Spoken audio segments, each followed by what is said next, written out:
नमस्कार दोस्तों, एक बार फिर से स्वागत है मेरे यूट्यूब चैनल पर। ग्लोबल पॉलिटिक्स जो पेपर पढ़ना है सेमेस्टर 4 के स्टूडेंट्स को, उसके एक और लेक्चर के साथ मैं आपके सामने हाजिर हूँ। तो हमने लगभग ग्लोबल पॉलिटिक्स के सिलेबस को कवर कर लिया है, कॉम्पेरेटिव पॉलिटिक्स के भी सिलेबस को कवर कर लिया है और पब्लिक एडमिनिस्ट्रेशन के सिलेबस को भी कवर कर लिया है सेमेस्टर 4 के लिए, तो आप जाकर उसको देख सकते हैं। हम इंटरनेशनल टेररिज्म के बारे में डिस्कस कर रहे थे। पहले लेक्चर में हमने जो नॉन स्टेट एक्टर्स हैं उनके बारे में डिस्कस किया, फिर मीनिंग क्या होता है टेररिज्म का, डिफरेंट अप्रोचेस क्या हैं, टाइप्स क्या हैं। सेकेंड लेक्चर में हमने स्टेट टेररिज्म पे चर्चा किया कि स्टेट टेररिज्म क्या होता है, स्टेट स्पॉन्सर्ड टेररिज्म और स्टेट टेररिज्म में क्या फर्क होता है, दोनों में क्या रिलेशन होता है। और तीसरे लेक्चर में, ये फाइनल लेक्चर है इंटरनेशनल टेररिज्म का, इसमें हम पोस्ट 9/11 डेवलपमेंट्स को देखने वाले हैं, जो कि आपके सिलेबस का पार्ट है, आपका सब टॉपिक है। तो इसमें सबसे पहले हम 9/11 अटैक के बारे में देखेंगे और उसके बाद क्या-क्या डेवलपमेंट्स हुए, अभी तक हम एक शॉर्ट रिव्यू लेंगे। तो चलिए हम लोग शुरू करते हैं। तो सबसे पहले आप देखिएगा, तो ये जो 9/11 का हमला है, सबसे पहली बार मैंने भी जब 9/11 पढ़ा था तो मुझे लगा कि ये 9 नवंबर के दिन हुआ होगा अमेरिका में, लेकिन मैं गलत था। यहाँ जो डेट और जो आपका मंथ लिखने का कन्वेंशन होता है वो अलग होता है। पहले यहाँ लोग अमेरिका में मंथ लिखते हैं, उसके बाद डेट लिखते हैं। तो ये जो 9/11 का अटैक हुआ था, सबसे पहली बात तो आपको ये ध्यान रखना है कि ये आपका 11 तारीख के दिन हुआ था और 9वें महीने में हुआ था। इसका मतलब 11 सितंबर के दिन हुआ था। और कब हुआ था? 2001 में हुआ था।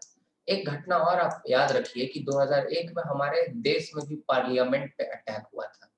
कब अटैक हुआ था इससे पहले की बात? तो इसके बाद में हुआ था। दिसंबर में हुआ था 2001 में, और इसमें सितंबर 2001 में हुआ था वर्ल्ड ट्रेड सेंटर पे हमला, या फिर जिसको 9/11 अटैक के नाम से हम लोग जानते हैं। तो थोड़ा हम बैकग्राउंड जानने का प्रयास करते हैं। देखिए, भारत में तो हमला के लिए जिम्मेवार ठहराया गया था जैश ए मोहम्मद और लश्कर ए तैयबा को, लेकिन अल-कायदा और तालिबान दोनों के मिली भगत से 9/11 के अटैक को जो है कंक्लूड किया गया, उसको अंजाम दिया गया अमेरिका में। तो अल-कायदा से जो दुश्मनी है अमेरिका की, ये दुश्मनी पुरानी थी। ऐसा नहीं है कि 9/11 के दिन ही अचानक से वे गए और जाकर हमला कर दिया वहाँ। अगर हम थोड़ा बैकग्राउंड जानने की कोशिश करें, तो ये जो अल-कायदा है, ये कहीं न कहीं अमेरिका के पैसों से ही पनपी है। अर्थात आतंकवाद का जो असली आका है, वो कहीं न कहीं अमेरिका और उसी के फिनांसेस है। हमको ये चीज़ समझना पड़ेगा, पहले लेक्चर में भी हमने डिस्कस कर लिया है 2 वीडियोज़ में, कि जब आपका कोल्ड वॉर चल रहा था 1979 के आसपास की मैं घटना आपको बता रहा हूँ। एक अफ़गानिस्तान में सरकार थी, कम्युनिस्ट रिजीम थी, मतलब कम्युनिस्ट जो है उसका आपका इंक्लिनेशन था। तो ये जो सरकार थी ना, इसको सपोर्ट करने के लिए अफ़गानिस्तान में यूएसएसआर, मतलब आज का जो आपका रशिया है और बाकी जो उसके सैटेलाइट स्टेट्स थे, उन्होंने अपनी आर्मी भेज दी 1979 में। अफ़गानिस्तान का इन्वेजन कर लिया यूएसएसआर ने, उस कम्युनिस्ट गवर्नमेंट को सपोर्ट करने के लिए जो कि अफ़गानिस्तान में थी। दूसरी तरफ आप देखिएगा कि यहाँ छोटे-मोटे आपके बहुत सारे ग्रुप्स थे। एक तरह से आप समझ सकते हैं, जो आपके क्रिमिनल माइंडेड होते हैं, इस टाइप के ग्रुप थे। तो इनको जो है, इनको अमेरिका पैसे फिनांस करना शुरू कर देता है। कोल्ड वॉर चल रहा था और अमेरिका कहता है कि तुम यूएसएसआर के जो सोल्जर्स हैं उनके खिलाफ लड़ो। तो इनको पैसा देता है और इन्हीं ग्रुप में से, छोटे-छोटे ग्रुप में से बाद में तालिबान बन जाता है, जो तालिबान आज भी पूरे दुनिया के लिए खतरा है। और इसी में से धीरे-धीरे आप देखिएगा कि अल-कायदा का विकास होता है। तो अल-कायदा कहीं न कहीं यूएस के पैसों से ही बना है, ठीक है?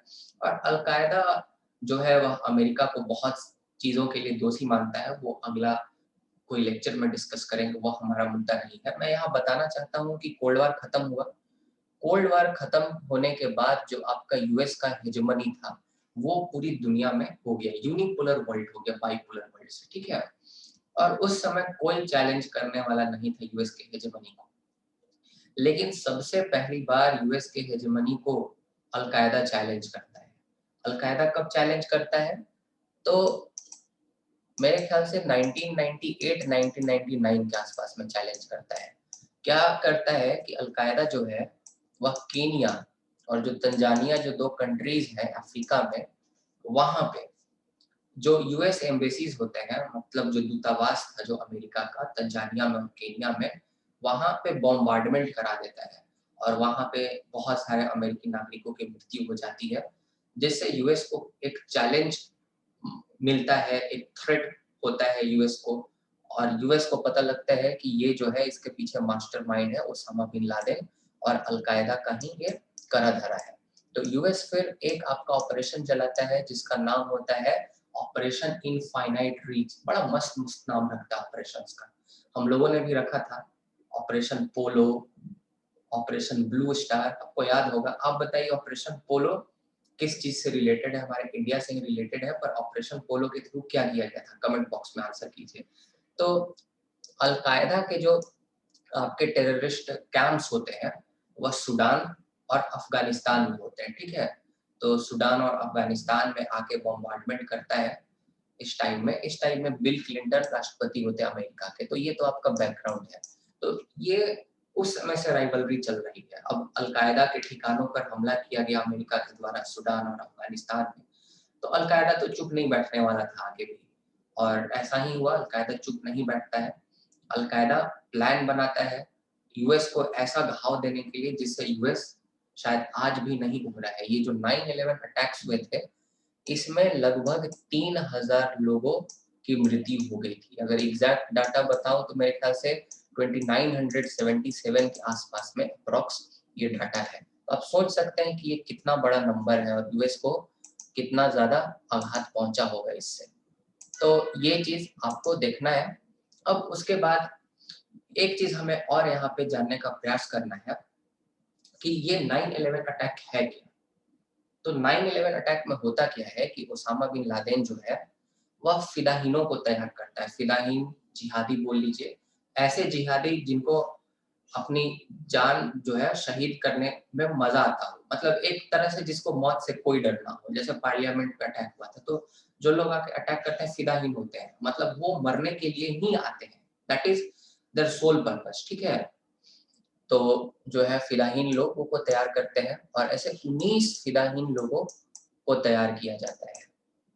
और 19 फिदाहीन लोगों में से जो रहता है 6 लोगों को सबसे पहले अमेरिका भेज दिया जाता है, 5-6 लोगों को, और इन लोगों को फ्लाइट उड़ाने की ट्रेनिंग दी जाती है। वैसे 9/11 अटैक में हुआ क्या था कि 4 प्लेन्स जो थे, 4 जो फ्लाइट्स थे, उसको हाईजैक कर लिया गया था और हाईजैक करने के बाद उसको क्रैश कर दिया गया था, ठीक है। उसको डैश कर दिया गया था, डैश वर्ड का यूज करते हैं। तो डैश कर दिया गया था या क्रैश कर दिया गया था। तो 2 फ्लाइट जो था वो तो आपका ट्विन टावर में मारा गया, वर्ल्ड ट्रेड सेंटर वाला, एक नॉर्थ साइड से एक साउथ साइड से। यहाँ पे सबसे ज्यादा मौतें हुई थी। पहला वाला जो फ्लाइट क्रैश किया उससे मेरे ख्याल से 1300 के आसपास लोगों की जान गई थी, और दूसरे वाला जो फ्लाइट जो आया जो साउथ साइड मारा, वर्ल्ड ट्रेड सेंटर का जो ट्विन टावर बिल्डिंग है उसमें, आप जो फिगर्स देख सकते हैं किस तरह से जो ट्विन टावर था एकदम पूरी ताश के पत्तों की तरह ढहने लगता है। ये फिगर तो काफी फेमस है, आपने कभी ना कभी देखा ही होगा, जो आपकी यूट्यूब पे वीडियोस अवेलेबल है। और दूसरा जो हुआ था उसमें लगभग 700 लोगों की मृत्यु हुई थी। अब तीसरा जो था उसको पेंटागन में मारा गया। पेंटागन एक तरह से आप समझ सकते हैं कि डिफेंस स्ट्रेटजी जो बनता है यूएस का यहीं से बनता है, पेंटागन बिल्डिंग से, ठीक है। पेंटागन जो बिल्डिंग है या वर्जीनिया जो स्टेट है उसमें एग्जिस्ट करता है, ठीक है। एक स्थान का नाम है आपका आर्लिंगटन। तो आर्लिंगटन में पेंटागन बिल्डिंग है, ठीक है। इस तरह से आप समझ सकते हैं। जैसे कैसे दिल्ली में कनॉट प्लेस बिल्डिंग है, वो तो कनॉट प्लेस एक स्थान का नाम है, एक आप बिल्डिंग समझ सकते हैं, जैसे बहुत सारे टावर्स ये सबका नाम रहता है उसी तरह एक बिल्डिंग का नाम है पेंटागन। और पेंटागन से ही सारे डिफेंस के पॉलिसीज बनते हैं। यूएस डिफेंस डिपार्टमेंट का हेडक्वार्टर है यहाँ पे। तो यहाँ पे तीसरा फ्लाइट को जाकर डैश किया गया, यहाँ पे क्रैश किया गया, यहाँ भी लोगों की जान गई। और चौथा फ्लाइट को तो यूएस कांग्रेस जो पार्लियामेंट है यूएस को, उसको यूएस कांग्रेस कहा जाता है, वहां पे मारने की प्लानिंग थी कि हम उसको उड़ा कर ले जाएंगे वाशिंगटन डीसी, और वाशिंगटन डीसी में हम लोग यूएस के बिल्डिंग से, यूएस कांग्रेस के बिल्डिंग से इसको टकरा देंगे। लेकिन ऐसा हो नहीं पाता है क्योंकि ये जो चौथे फ्लाइट के लोग होते हैं ये साहस दिखाते हैं और ये लड़ते हैं उन हाईजैकर्स से, और लड़ते हैं, और इसी के कारण क्या होता है कि पेंसिल्वेनिया में ही जो फ्लाइट है वह क्रैश कर जाता है। तो जितने भी लोग फ्लाइट में रहते हैं उनकी मृत्यु हो जाती है, लेकिन जो और भी लोग हैं, अन्य लोग, उनकी मौत नहीं होती इसमें, क्योंकि खाली स्थान होता है पेंसिल्वेनिया का, वहाँ पे ये फ्लाइट है सो क्रैश करता है। तो ये पूरी घटना थी। तो इस घटना को अंजाम किस तरह से दिया गया, मैंने आपको बताया 4 फ्लाइट्स को हाईजैक कर लिया गया था 11 सितंबर के दिन। तो होता किस तरह से है आप ये देखिए। सबसे पहले 6 लोगों को भेजा जाता है। यहीं पे आपको फ्लाइंग क्लब में फ्लाइट जो है उड़ाने की ट्रेनिंग दी जाती है। उसके बाद तमाम 13 लोगों को अलग-अलग तरीके से भेजा जाता है अमेरिका, और फिर उसके बाद 9/11 का जो घटना होता है, मतलब 11/9 के दिन, 11 सितंबर के दिन ये लोग 4 फ्लाइट्स में बैठते हैं। सबसे पहला फ्लाइट में 5 लोग बैठते हैं, दूसरे में 5, तीसरे में 5 और चौथे में 4। और जिसमें 4 थे वो पेंसिल्वेनिया में जाकर गिरा था, उसमें लोगों ने संघर्ष किया था, ठीक है? तो ये पूरी आपकी घटना होती है। और जैसा कि मैंने आपको बता रखा है कि जो अमेरिकन कन्वेंशन है वहाँ मंथ सबसे पहले लिखते हैं और उसके बाद डेट हम लोग लिखते हैं, इसीलिए इसको 9/11 अटैक कहा जाता है। वैसे 11/9 अटैक है हमारी भाषा में, 11 सितंबर का अटैक है 2001। तो ये पूरी 9/11 की घटना होती है। ये यूएस के इतिहास में सबसे बड़ा घटना होता है। इतना बड़ा घटना यूएस के इतिहास में आज तक हुआ ही नहीं था। इससे पहले भी 1-2 घटनाएँ होती हैं, जैसा मैंने आपको बोला कि इस घटना में 3000 लोग मरे। इससे पहले 1-2 सिमिलर इंसिडेंट्स हुए थे, शॉकिंग इंसिडेंट्स, जैसे में जो ब्रिटिश है, ब्रिटिश ने एक तरह से जला दिया था वाशिंगटन डीसी को, जो 1814 का जो घटना हुआ था उसमें। और फिर जो जापानीज़ इन्वेंशन हुआ था पर्ल हार्बर का, तो ये तो आप जानते हैं 1941 में। इसके बाद ही फिर जो हिरोशिमा नागासाकी पे बॉम्ब्स गिराए गए और बाकी जो घटनाएँ हुई, और किस तरह से यूएस ज़्यादा प्रोएक्टिव हुआ वर्ल्ड वॉर 2 में, तो ये सब आपको पता है। लेकिन इतनी लोगों की जान कभी भी नहीं गई थी। पर्ल हार्बर में भी बहुत कम लोगों की मौत हुई थी, और वाशिंगटन डीसी में जो आपका ब्रिटिश बर्निंग जो इंसिडेंट हुआ था उसमें भी काफ़ी कम लोगों की जान गई थी। लेकिन 9/11 का जो अटैक था that was the most brutal, क्योंकि सबसे ज़्यादा लोगों की जान इसी में गई थी, और यूएस के हेजेमनी को डायरेक्ट चैलेंज किया गया था। आप सोचिए, सबसे मजबूत देश में इस तरह की घटना को अंजाम दे दिया जाता है। तो इस समय तक जो बिल क्लिंटन होते हैं वो रिटायर कर जाते हैं। ये घटना वैसे बिल क्लिंटन के टाइम में ही हुई है। 9/11 के टाइम में प्रेसिडेंट बिल क्लिंटन ही थे। लेकिन आप जानते हैं ना कि 8 साल से ज़्यादा कोई व्यक्ति राष्ट्रपति नहीं रह सकता, 2 टर्म से ज़्यादा अमेरिका का, तो इनका 2 टर्म पूरा हो गया था। ये 1991 से थे। तो इसीलिए ये रिटायर होते हैं। अगले जो राष्ट्रपति आते हैं वो होते हैं जॉर्ज बुश जूनियर।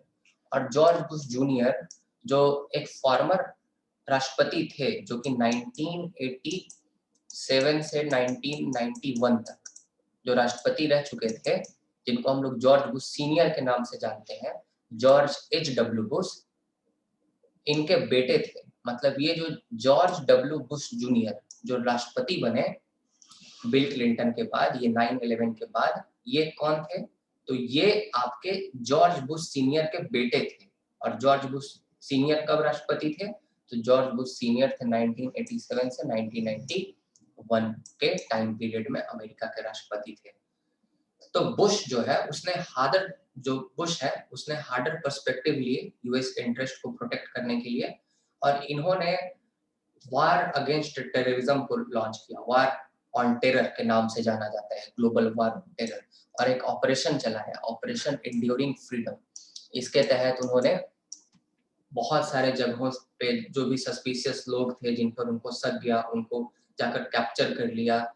कोई देश में जाकर कैप्चर कर लेते थे वहाँ के नागरिकों को, वहाँ पता भी नहीं चलता था कि हमारे देश के नागरिकों को आप जो है जो अमेरिका है सो ले जा रहा है। तो ये सब चीज़ें हुई और बहुत टॉर्चर किया गया उनको। तो यहाँ तो ह्यूमन राइट्स के वायलेशन हुए इस टाइम में, लेकिन भाई हेजमोन को कोई कुछ नहीं कहता, क्या कर सकते हैं।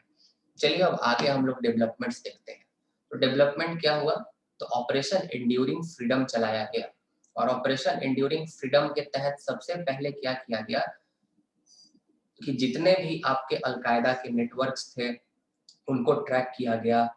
लोगों को जो है अलकायदा से जो रिलेटेड और जो तालिबान से जो रिलेटेड लोग थे उनको पकड़ा गया। ये सब चीज़ें हुई और जो भी आपके और भी आतंकवादी संगठन थे उनके खिलाफ यूएस हो गया। और स्टार्टिंग में तालिबान पे इनको शक गया। तालिबान को इन्होंने कहा, तालिबान गवर्नमेंट रिजीम थी अफगानिस्तान में, अभी फिर वही तालिबान ही आने वाली है और है भी, रूल भी कर रही है। तो गवर्नमेंट रिजीम थी, तो इसको बोला अमेरिका ने कि ऐसा करो तुम कि ओसामा बिन लादेन को हमें सौंप दो, हमें पता है कि वह तुम्हारे पास है, और अपने यहाँ से जितने भी अलकायदा के जो कैंप्स हैं उसको बंद करा दो, हमें तुम्हारे साथ कोई दुश्मनी नहीं है, हमें पता चला है कि तुमने इनको सपोर्ट किया है। मतलब एक तरह से स्टेट टेररिज्म का भी आप एग्जाम्पल देख सकते हैं।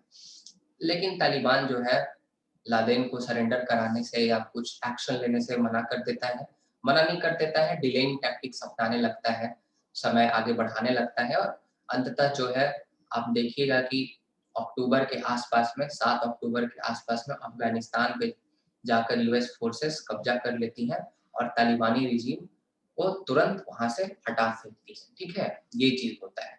और वहां पे फिर एक आपका इंटरिम गवर्नमेंट बनाया जाता है, हामिद करजाई को प्रेसिडेंट बनाया जाता है, डेमोक्रेटिक तौर तरीकों को अपनाया जाता है। देखिए, एक चीज आप याद रखिएगा, जो 19th सेंचुरी के हेजेमॉन थे ना, और जो 20th सेंचुरी के हेजेमॉन थे वे, और जो 21st सेंचुरी के हेजेमॉन है, आखिर जो अमेरिका है, उसमें थोड़ा फर्क है। आप किसी को जीत लीजिएगा, उस पर कब्जा कर लीजिएगा, वो बड़ी बात नहीं होती। आप उसको सस्टेन कितना कर पाते हैं, पुलिसिंग इज मोस्ट इम्पोर्टेंट, कि आपने जो इलाके को जीता, आप उसको कितना बेहतर तरीके से कंट्रोल कर सकते हैं। तो पहले के जो हेजेमोन हुआ करते थे, आपके जो ब्रिटिश अंपायर या फिर आपका फ्रेंच अंपायर, ब्रिटिश लोग क्या करते थे कि कब्जा भी करते थे और कब्जा करके उसको पुलिसिंग भी कर देते थे। एडमिनिस्ट्रेशन में वो लोग काफी एक्सपर्ट थे। लेकिन अमेरिका अभी तक इन चीजों में फेल होता रहा है।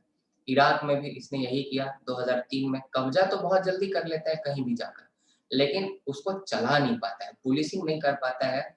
जो एलियन जो सिटीजन्स होते हैं, जैसे अफगानिस्तान में जो एलियन सिटीजन्स हैं, उनका दिल नहीं जीत पाता है, विश्वास नहीं जीत पाता है, और पुलिसिंग नहीं सही से कर पाता। तो अमेरिका के लिए काफी प्रॉब्लम भी हो गई। आप देखिएगा तो अफगानिस्तान में बहुत सारे सोल्जर्स मारे गए, और जो तालिबान है उसके साथ आप देखिएगा कांस्टेंट कॉन्फ्लिक्ट चलता रहा अमेरिकन सोल्जर और तालिबान के बीच में, दोनों एक दूसरे पर हमला करते रहे, और बहुत सारे जो है वह सोल्जर्स मरे भी। तो धीरे धीरे डोनाल्ड ट्रंप, वैसे तो आप देखिएगा बराक ओबामा ने भी कहा था कि हम अपने सोल्जर्स को विड्रॉ कर लेंगे अफगानिस्तान से, पर वो उतना नहीं कर पाए। डोनाल्ड ट्रंप ने कुछ हद तक किया था अपने सोल्जर को जो है विड्रॉ, और अभी जो बाइडन करने वाले हैं, अब इसके बारे में थोड़ा आगे चर्चा करते हैं। थोड़ा हम अभी ये जो टॉपिक कर रहे हैं ऑपरेशन एंड्यूरिंग फ्रीडम, इस पे थोड़ा फोकस करते हैं। तो तालिबान को आसानी से जो है ओवरथ्रो कर दिया गया। उसके बाद जो आपका अल कायदा है और जो तालिबान है, ये जो है वेस्टर्न कंट्रीज के खिलाफ अपना मोर्चा खोले रखा, वेस्टर्न कंट्रीज के खिलाफ कुछ हमलों को अंजाम देते रहा। और सबसे जो इम्पोर्टेंट जो आपके दो जो आतंकवादी थे वह था आपका मुल्ला उमर और उसामा बिन लादेन। तो जैसा कि मैंने आपको बताया कि पूरे दुनिया से यूएस फोर्सेस ने अरेस्ट करना शुरू कर दिया उन लोगों को जिन पर उनको शक जाता था कि ये लोग शामिल थे 9/11 अटैक में या फिर टेररिस्ट ऑर्गेनाइजेशन से इनका लिंक्स है। और उसके बाद इनको ये पकड़ के ले जाते थे प्रिजन्स में। ठीक है, कहाँ पे ले जाते थे? तो ग्यूटानामो बे, एक क्यूबा के पास ग्यूटानामो बे नाम का आइलैंड है क्यूबा के पास, वहाँ पे अमेरिका के कानून वानून नहीं चलते। वहाँ पे आपका यूएस का बेस है, वहीं पे ले जाते हैं ग्यूटानामो बे में, और वहीं पे सबको प्रिजन करते हैं। इन लोगों के ह्यूमन राइट्स को वायलेट किए जाते हैं। ठीक है, और एक तरह से आप देखिएगा कि यहाँ पे उन लोगों को इंटरनेशनल लॉ से कोई इम्यूनिटी नहीं मिलती जिनको अरेस्ट किया जाता है, और वहाँ यूएस के भी लॉज नहीं काम करते। इवन यूएन रिप्रेजेंटेटिव्स भी अलाउड नहीं है ये प्रिजनर से मिलने के लिए। तो काफी ज्यादा हार्ड पोस्चर दिखाया अमेरिका ने वार अगेंस्ट टेररिज्म, जो वार ऑन टेररिज्म है, जब ये लॉन्च किया गया ऑपरेशन एंड्यूरिंग फ्रीडम उस टाइम में। फिर आप देखिएगा कि उसी टाइम में 2001 में, जैसा कि मैंने आपको बताया कि पार्लियामेंट पे हमला हो जाता है भारत में भी, और धीरे-धीरे आपका जो रवैया है, किसका रवैया है तो अमेरिका का रवैया हम लोग के खिलाफ अच्छा होने लगता है। क्योंकि अमेरिका जान गया था कि जो अफ़गानिस्तान, पाकिस्तान है, ये लोग जो है आश्रय देते हैं आतंकवादी संगठनों को, यहीं से कैंप्स जो है सबको एडमिनिस्टर किया जाता है, जितने भी जो आपके टेररिस्ट ऑर्गेनाइजेशंस के कैंप हैं, तो ये बात अमेरिका समझ जाता है और आप देखिएगा कि जो नज़दीकी है, वह बढ़ने लगती है।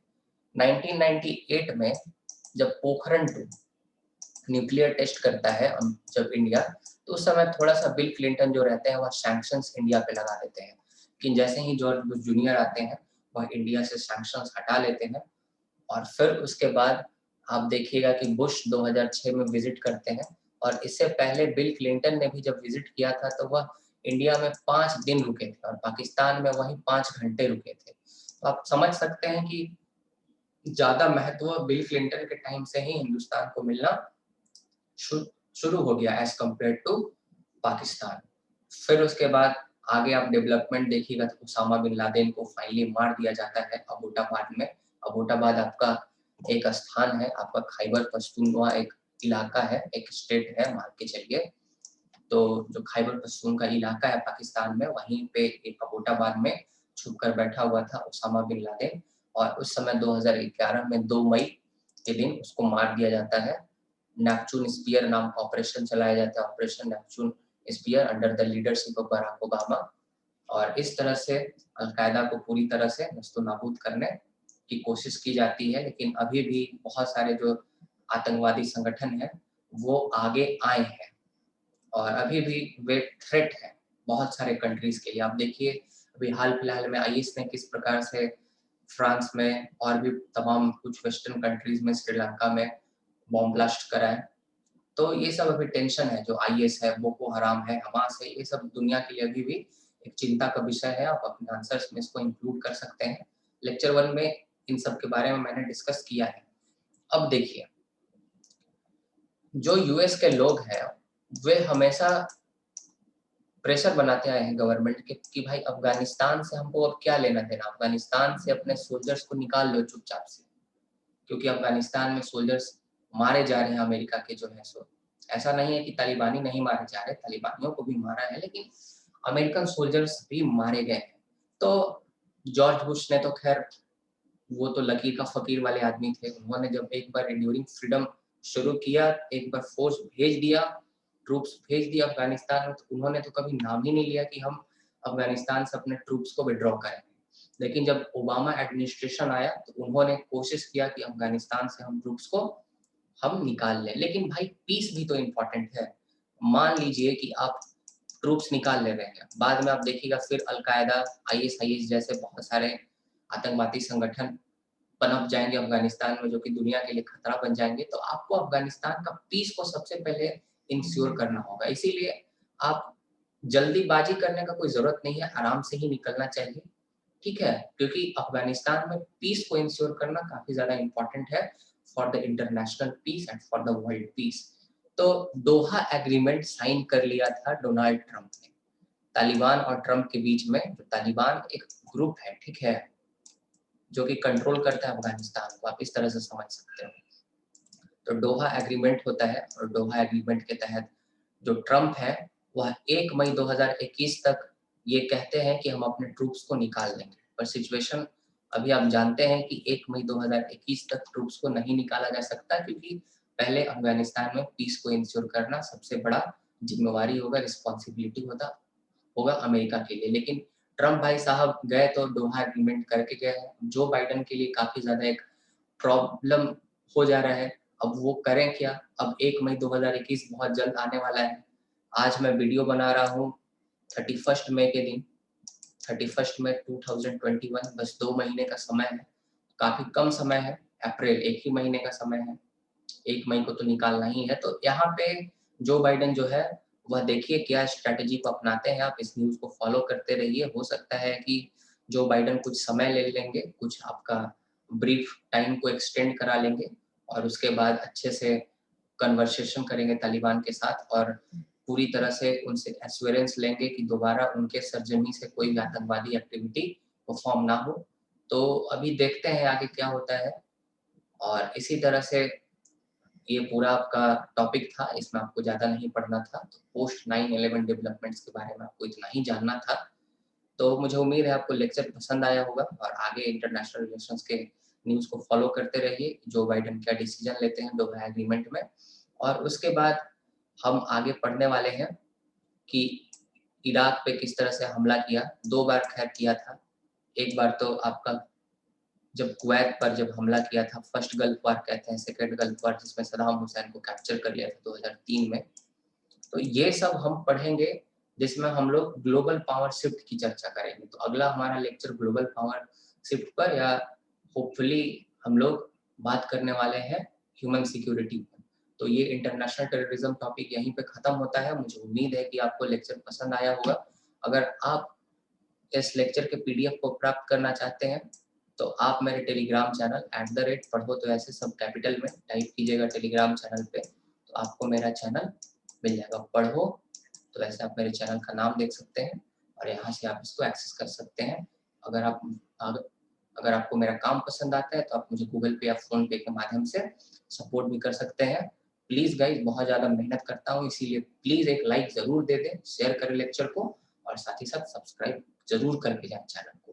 और सारे वीडियोज़ को भी ज़रूर फॉलो करें। सेमेस्टर 6 तक के सिलेबस को मैं कंप्लीट कर दे रहा हूँ और बहुत सारे सेमेस्टर्स के तो सिलेबस ऑलरेडी कंप्लीटेड है। बहुत-बहुत धन्यवाद, आपका दिन शुभ हो।